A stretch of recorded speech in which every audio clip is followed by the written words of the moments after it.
farabadan wanaagsanaadaan waxay sababtaa in qaranku wanaagsanaado waxaana suurto gelisay in qabyaaladu naco waa kii abwaan Soomaaliyeed lahaa qarqarsiga Iblis nagu qabtay nagu qasbay taagan qabarida lugaha noogu xidhan qofalka adkaaday ee qoorta noo sinan sidii qolka kiristaanka ee naga qashaafeen dadkii qaaradaha joogay qaxarka iyo dhibaatada cabdow waa qabyaalada inuu qofku yeesho aqoon sare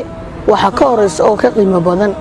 inay maskaxdiisu ka xorowdo qabiil jecelays taasi ay suurto geliso in qabyaalada naco waa kii abaan Soomaaliyeed lahaa darajada Ilaahay ninkii doonaya helay ninka tudadsiga waxiga diinta ka carooye dugsi mala qabyaalada waxa diimsamooday qofkaaga oo aad u tixgeliso sida uu yahay adigoon u eegayn laandheere iyo laankaab balse u eegaya qiimaha uu agtaada ku leeyahay waxay suurto gelisaa in qabyaalada naco mid ka mid ah abwaanada Soomaaliyeed ayaa waxa uu lahaa qurun waliba cudur qaas ah oo qaybiya jiray Soomaali bale loo qoray qalinka loo saaray qabaa'ilka darajahanama aqray aqoontaay qadartana uu iga hiilisay qolama sheegteen qabyaalada iyo iimaan la'aan oo qabay helay in uu wadan heer gaaro waxa ka horeysa in anka laga midoobo oo qabyaalada naco waa kii gabi abaan Soomaaliyeed ku xusay nin qabyaalada dootow doqoniimo waa cudur haddii aad dux leedahay bal docdaadoon eeg inta dumaragooma inta dhiig dad laga qofay inta darimnin laga cunay inta dul ku qaranjabay dabacyaa lahaayay maxaa dagal ku baaba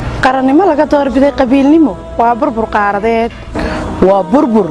qoys waa burbur qiimadad leeyahay waa burbur qoom dhan oo meel wadayaal maanteen waxaynu jecelnahay qaran qiimo ku yeesha qaaradaha adduunyada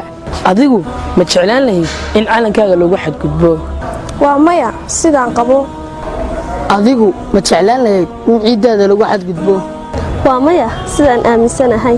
aniga la fahanteeda inta midna maan jeclaadeen haa soo ma moodid in dareen isku keen soo jiidayo talow waa maxay dareenkaasi haddaba waa maxay damiirka ku sii inaynu qaranka sidaas u wada jeclay marka qaad ka doorbito qabiil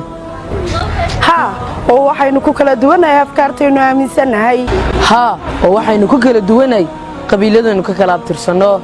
balse kuma kala duwanin qaranka aynu wadaagno balse taa bedelkeeda qarannimo ha kala weynaato qofnimo qoysnimo iyo waliba qabiilnimo dana waxaan mideeyaa hal magac oo agteeda ku weyn oo agtaada qiimo ku leh oo dhammaanteen inagu mudan waana magaca qarannimada